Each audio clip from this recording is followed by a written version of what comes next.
Vous voyez l'eau exploser devant vous.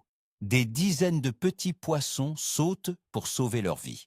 Votre sang ne fait qu'un tour, vous attrapez votre canne et vous lancez en plein milieu du bouillonnement. Mais que se passe-t-il ensuite? Vous sortez un poisson minuscule, à peine plus gros que votre leurre. C'est frustrant, n'est-ce pas? Et si je vous disais que pendant que vous perdez votre temps avec ces petits nerveux en surface, le vrai monstre du lac, le poisson de votre vie, est juste en dessous, en train de se moquer de vous? Bienvenue sur la chaîne. Aujourd'hui, nous allons parler d'une erreur que 99% des pêcheurs font lors d'une chasse en surface. Je vais vous prouver pourquoi lancer directement dans le bouillonnement est le meilleur moyen de rater les véritables prédateurs. Restez jusqu'à la fin, car la raison pour laquelle les gros poissons boudent à la surface va totalement changer votre vision de la pêche. D'ailleurs, posez-vous la question, préférez-vous attraper 10 petits poissons de 20 cm ou un seul brochet massif d'1 mètre? Dites-le moi dans les commentaires. Le débat est ouvert. Comprendre cette erreur demande de remonter un peu dans le temps. Depuis des générations, on nous apprend une règle d'or très simple. Là où ça bouge, il y a du poisson. Nos grands-pères nous disaient toujours de jeter notre bouchon ou notre cuillère exactement là où l'eau venait de se casser. Et visuellement, c'est logique. Notre cerveau de chasseur réagit au mouvement. Quand l'eau se met à bouillir, l'adrénaline monte. On a l'impression d'avoir trouvé le Saint Graal, le point de rassemblement de tous les poissons du plan d'eau. C'est une habitude tellement ancrée en nous qu'elle devient un réflexe automatique. On ne réfléchit même plus, on lance. Pourtant, le monde de la pêche sportive a évolué. Grâce aux échosondeurs modernes et à des années d'observation sous-marine, nous avons compris que la scène qui se joue devant nos yeux n'est que la pointe de l'iceberg. Ce que vous voyez à la surface n'est qu'une petite partie de l'histoire. En continuant à pêcher comme on le faisait il y a 50 ans, on passe à côté d'une logique implacable de la nature. La loi du moindre effort. Les gros poissons ne pensent pas comme les petits. Et c'est exactement ce que nous allons décortiquer maintenant. Imaginez la scène. Il est 6 heures du matin. Vous êtes au bord d'un lac silencieux. Une brume légère flotte encore sur l'eau calme. Soudain, à une trentaine de mètres de vous, la surface explose. Des petits poissons blancs bondissent hors de l'eau dans un bruit de clapotis frénétique. Votre cœur s'emballe. L'adrénaline prend le dessus sur la raison. Vous attrapez la première canne qui vous tombe sous la main et vous catapultez votre leurre de surface en plein dans le chaos. Vous ramenez rapidement, persuadé que l'attaque d'un grand carnassier est imminente. Et souvent, vous avez une touche. Mais quand vous ferrez, il n'y a pas de poids. Le combat dure 3 secondes et vous ramenez une perchette de 15 cm. Ce scénario, nous l'avons tous vécu des dizaines de fois. C'est le piège parfait de l'adrénaline. La vue d'une chasse active désactive notre sens tactique. Nous réagissons comme des débutants éblouis par le spectacle, oubliant de lire l'eau de manière tridimensionnelle. Nous chassons le bruit au lieu de chasser le vrai prédateur. Analysons maintenant l'anatomie véritable d'une chasse en surface. Ce que vous observez, ce grand remue-ménage bruyant, est généralement l'œuvre de poissons grégaires, de taille modeste à moyenne. Ce sont souvent des bancs de jeunes perches ou de petits black bass très agressifs. Ils travaillent en équipe pour pousser les alevins vers la surface, car la surface agit comme un mur naturel. Les petites proies ne peuvent plus fuir vers le haut. C'est une tactique de chasse frénétique qui demande énormément d'énergie. L'eau bouillonne, les poissons virevoltent, se rentrent dedans, ratent leur cible 1 fois sur 2. C'est le chaos le plus total. Et c'est justement ce chaos qui attire les plus gros spécimens du plan d'eau. Mais attention, ces géants ne viennent pas pour participer à la fête bruyante. Ils sont bien trop intelligents et bien trop massifs pour gaspiller leur précieuse énergie dans des acrobaties aériennes. Ils se positionnent ailleurs, observant la scène avec une stratégie complètement différente et bien plus redoutable. Parlons justement de la mentalité d'un grand prédateur. Un brochet maîtré ou un vieux cendre massif ne fonctionne pas à l'adrénaline pure comme les jeunes perches.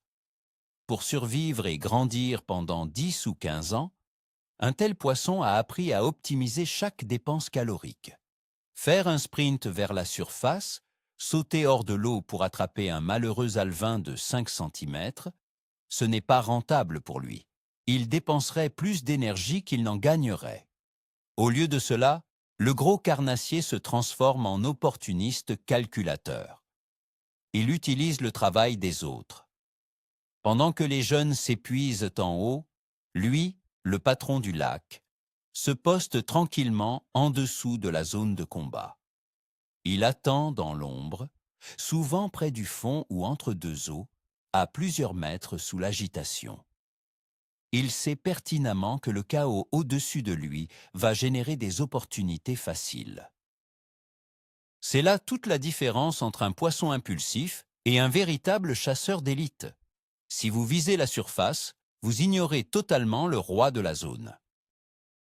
C'est ici qu'entre en jeu ce que j'appelle la théorie de la pluie bénie.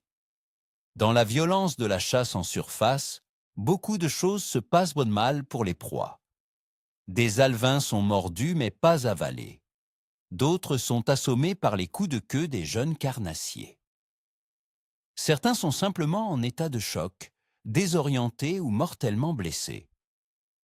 Que se passe-t-il alors?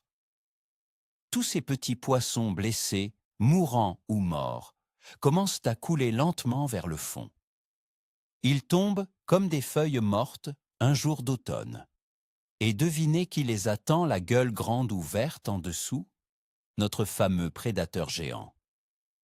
Pour lui, c'est un véritable buffet à volonté qui tombe du ciel. Il n'a aucun effort à faire. Il lui suffit d'ouvrir la bouche pour gober ses proies faciles et nutritives. Il ne chasse plus, il ramasse. C'est pourquoi lancer votre leurre en surface pour imiter un poisson fuyant est contre-productif si vous visez ce géant. Vous devez imiter la proie blessée qui coule, celle qui l'attend avec impatience. Mais alors, pourquoi les leurres de surface sont-ils si populaires? Il faut avouer que pêcher au popper ou au stickbait est incroyablement amusant. Voir l'attaque en direct, entendre le bruit de succion, c'est une drogue pour le pêcheur. C'est purement visuel et terriblement excitant. Cependant, il faut être honnête avec soi-même. Ce mythe tenace nous pousse à croire que le plus gros poisson va monter, détruire notre leurre de surface. C'est faux dans la grande majorité des cas. En utilisant un leurre de surface dans une chasse active, vous entrez en compétition directe avec des dizaines de vrais alevins paniqués. De plus, votre leurre sera souvent intercepté en premier par la perche la plus rapide et la plus agressive du groupe, généralement pas la plus grosse. Vous passez votre temps à décrocher des petits poissons, effrayant potentiellement la zone par vos combats répétés en surface et ruinant vos chances d'intéresser le vrai monstre embusqué en dessous. Il faut accepter de sacrifier le plaisir des yeux pour le poids au bout de la ligne. Brisons ensemble ce fameux conseil de grand-père qui nous dit de lancer dans le bouillonnement. À l'époque, l'objectif était souvent de faire du nombre, de ramener de quoi faire une friture ou une petite soupe. Dans ce contexte, taper dans la chasse de petites perches était une excellente stratégie. Mais vous, derrière votre écran aujourd'hui, vous cherchez la sensation forte. Vous cherchez le poisson trophée dont vous vous souviendrez toute votre vie. Appliquer une méthode ancienne, conçue pour faire du chiffre, vous empêchera toujours de toucher les spécimens d'exception. Il faut briser ce réflexe conditionné. La prochaine fois que vous verrez l'eau s'ouvrir devant vous, forcez-vous à ne pas lancer tout de suite. Prenez une grande respiration.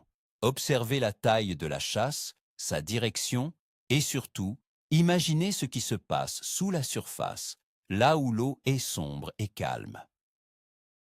C'est un exercice mental difficile car tout votre instinct vous hurle de jeter votre ligne dans le tas. mais c'est cette retenue qui fera de vous un pêcheur supérieur. Pour réussir, vous devez opérer un changement de dimension. Vous devez passer d'une pêche horizontale, basée sur ce que vous voyez, à une pêche verticale, basée sur ce que vous déduisez. Visualisez la chasse non pas comme un cercle plat à la surface du lac, mais comme un grand cylindre ou un entonnoir qui descend jusqu'au fond. La partie haute de l'entonnoir, c'est le chaos, les petites proies et les petits prédateurs.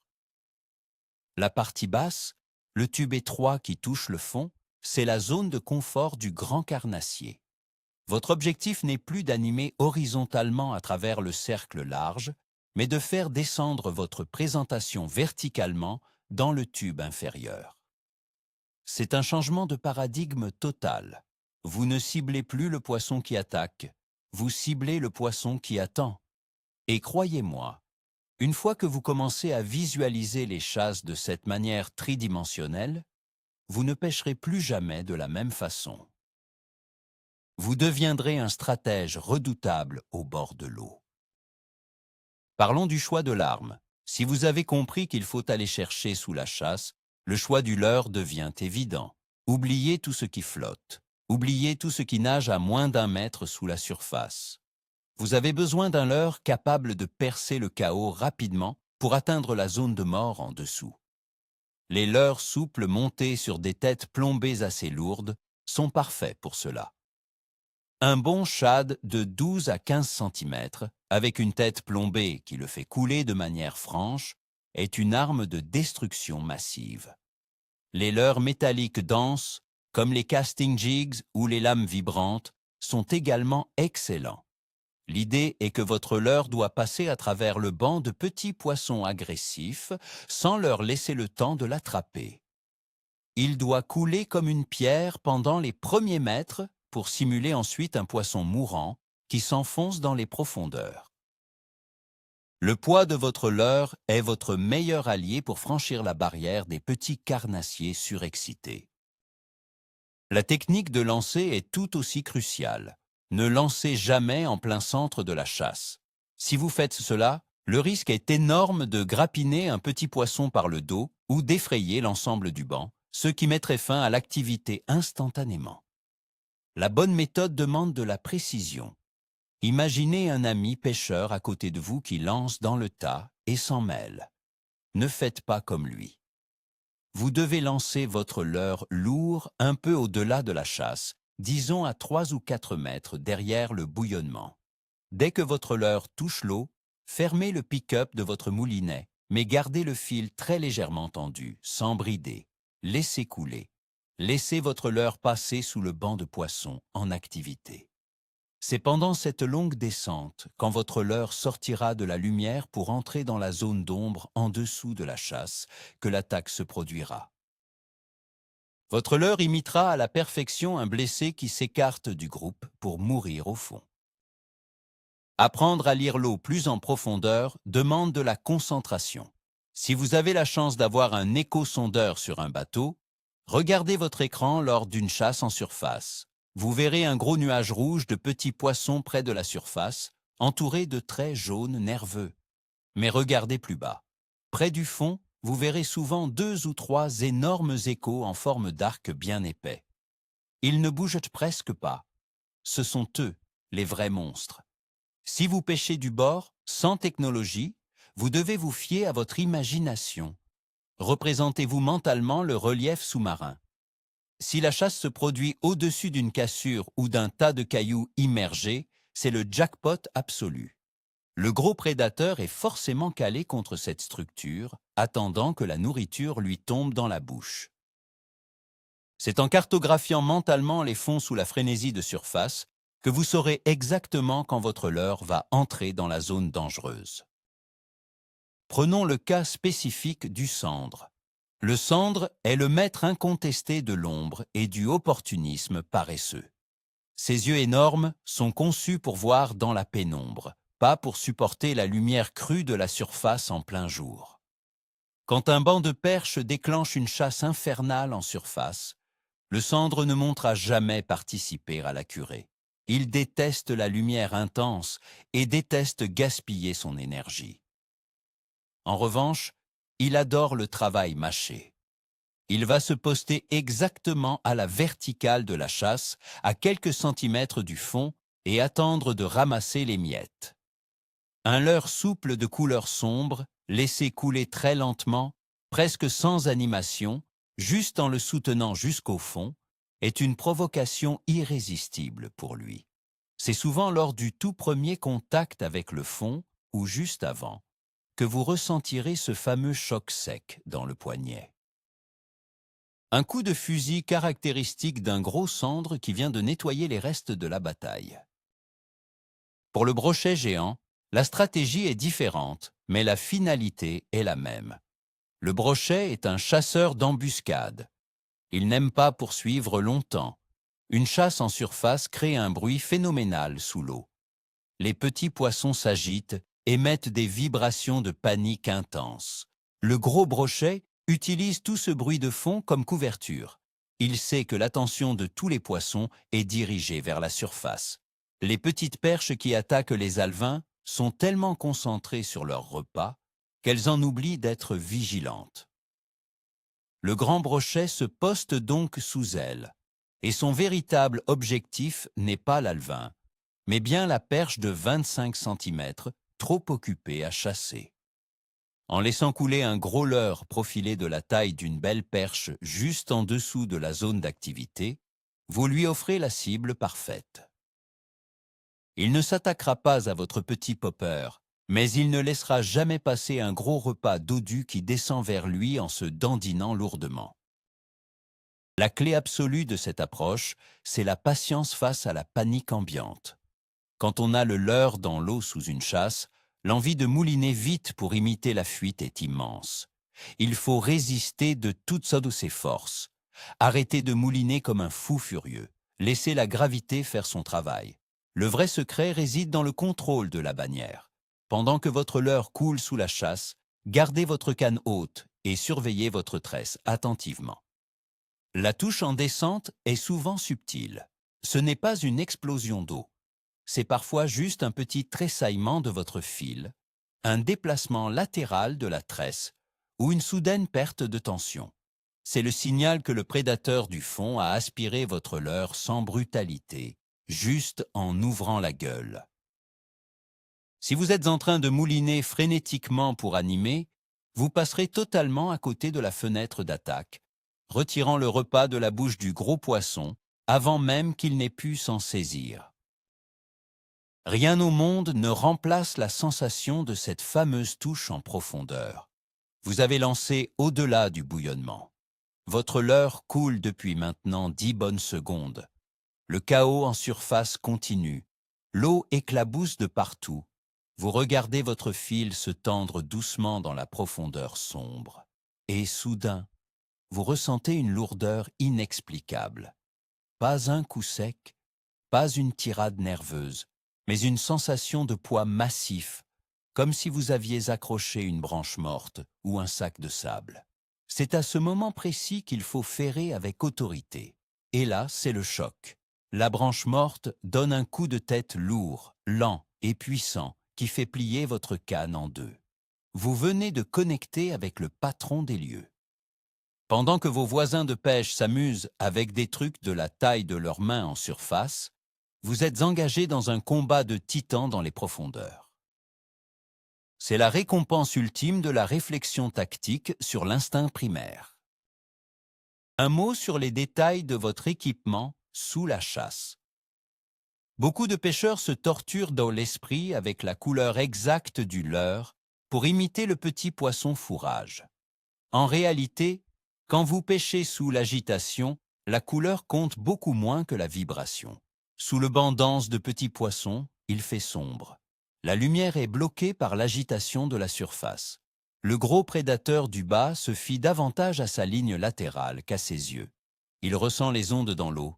Un leurre qui coule en oscillant fortement sur lui-même, ce qu'on appelle le rolling, émet de forts signaux de détresse.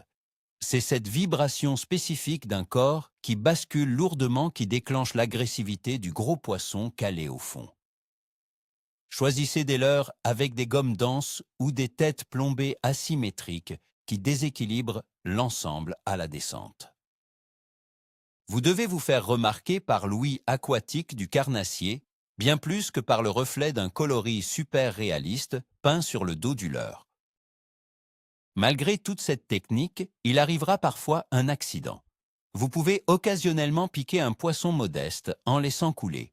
Une petite perche très courageuse a pu suivre votre gros leurre lourd vers les profondeurs et s'y attaquer. Comment gérer cette situation? Ne paniquez pas et surtout, ne ramenez pas en force comme une brute. Ramenez calmement le petit poisson hors de la zone d'activité. Décrochez-le proprement et relâchez-le vite. Surtout, relancez immédiatement votre leurre lourd de la même manière. La chasse continue au-dessus, l'opportunité est toujours là, en dessous. Ne laissez pas une capture non désirée vous décourager ou vous faire douter de la stratégie. Les petits poissons sont rapides et nombreux, ils seront toujours une nuisance potentielle. Mais chaque descente de leurre non interrompue augmente drastiquement vos chances de croiser la route de la mâchoire imposante qui vous fait tant rêver. Restez concentré sur le fond, quoi qu'il arrive. Le moment de la journée joue aussi un rôle crucial dans la dynamique d'une chasse. La majorité de ces frénésies de surface se déroulent au lever du jour ou à la tombée de la nuit. C'est l'heure de pointe pour les prédateurs de taille moyenne. Mais les véritables spécimens records, les poissons trophées, ont souvent un rythme décalé. Ils peuvent se permettre d'attendre la toute fin de l'activité. Quand la frénésie retombe et que les derniers petits poissons blessés finissent de couler au fond. Parfois, l'attaque monumentale survient 10 ou 15 minutes après que le bouillonnement de surface se soit complètement arrêté. Tout semble mort en haut. L'eau est redevenue un miroir parfait. Mais le banquet continue en bas. C'est pourquoi vous ne devez jamais arrêter de peigner la profondeur, sous une zone de chasse même quand le spectacle est fini. La persévérance dans cette couche d'eau inférieure est souvent récompensée par la capture inespérée du plus gros poisson de la session. Faisons un petit jeu d'imagination. Visualisez-vous en barque avec un ami. Une immense chasse de perches éclate. Votre ami, tout excité, monte un petit popper et lance frénétiquement. À chaque lancer, il sort une perche de 20 cm. Il est fou de joie, il pense avoir trouvé le paradis. Vous, en revanche, vous restez calme. Vous armez une grosse lame vibrante. Vous lancez loin derrière la zone. Vous la laissez couler 15 longues secondes. Vous sentez le fond. Vous décollez votre leurre d'1 mètre et vous laissez retomber. Boum! Un choc monumental vous arrache presque la canne des mains. Le frein de votre moulinet hurle. Après 10 minutes d'un combat lourd et épuisant, vous glissez dans l'épuisette un brochet d'1 mètre 10. Votre ami s'arrête de pêcher, regarde sa petite perche, puis regarde votre monstre. C'est exactement ce scénario que vous devez graver dans votre mémoire. La gloire n'est pas dans le nombre ni dans le bruit, elle réside dans la stratégie et la profondeur. Cette méthode demande avant tout un changement psychologique majeur. En tant qu'humains, nous sommes des créatures hautement visuelles. Nous faisons confiance à nos yeux avant tout autre sens. Ignorer le spectacle explosif d'une chasse en surface est une violence faite à notre propre instinct. C'est un exercice de discipline personnelle. Il faut apprendre à fermer les yeux sur le chaos pour ouvrir son esprit à la logique de la nature. Chaque fois que vous verrez l'eau s'agiter, vous ressentirez cette montée d'adrénaline. Accueillez-la, mais utilisez-la pour vous concentrer sur votre technique de descente. Répétez-vous mentalement que ce que vous voyez n'est qu'une illusion, un écran de fumée créé par la nature. Le vrai trésor est caché. Seuls ceux qui ont la volonté de chercher dans l'ombre et le silence des profondeurs auront le privilège de croiser le regard froid d'un grand carnassier ancien. C'est un test de maturité pour tout pêcheur sportif qui souhaite progresser. Pour finir de préparer vos futures sorties, vérifiez vos boîtes de pêche. Assurez-vous d'avoir toujours des leurres denses, profilées, capables de couler droit et rapidement, sans être emportés par le premier courant ou accrochés par le premier poissonnet venu. Préparez des montages solides. Car lorsque vous tapez dans le fond sous une chasse, vous ne savez jamais quelle taille de monstre va se saisir de l'appât. Un gros bas de ligne en fluorocarbone épais ou en titane est indispensable, car le brochet opportuniste viendra souvent engamer très profondément ce leurre qui tombe du ciel. Vous êtes désormais mentalement armé pour affronter la prochaine frénésie aquatique. Vous avez cassé l'un des mythes les plus tenaces de notre passion. La prochaine fois que le lac se mettra à bouillir devant vous, vous ne serez plus ce pêcheur agité qui lance au hasard dans le tas. Vous serez le prédateur réfléchi, celui qui sait exactement où se cache la véritable récompense. Pour résumer, la surface, c'est pour le spectacle. Le fond, c'est pour les trophées. Lancer dans le bouillonnement d'une chasse vous condamne à attraper les prédateurs les plus petits et les plus impulsifs, tout en effrayant les géants. Le vrai coup de génie, le véritable retournement de situation, c'est de comprendre que votre cible n'a jamais été le poisson qui saute hors de l'eau, mais le prédateur massif qui se nourrit des restes, calmement posté dans l'obscurité des profondeurs. En appliquant la technique du leurre coulant à la verticale sous la chasse, vous passez d'un pêcheur qui réagit au hasard à un stratège qui comprend la loi du moindre effort des gros carnassiers. Cela va totalement changer vos résultats et vous faire battre vos records. Merci d'avoir regardé cette vidéo jusqu'au bout. Si ce nouveau point de vue vous a ouvert les yeux, n'oubliez pas de vous abonner à la chaîne pour plus d'analyses techniques et mettez un gros pouce bleu pour soutenir notre travail. Et maintenant, dites-moi tout dans les commentaires. La prochaine fois que vous verrez une chasse en surface exploser devant vous, aurez-vous encore le courage de lancer un leurre de surface? J'attends vos réponses.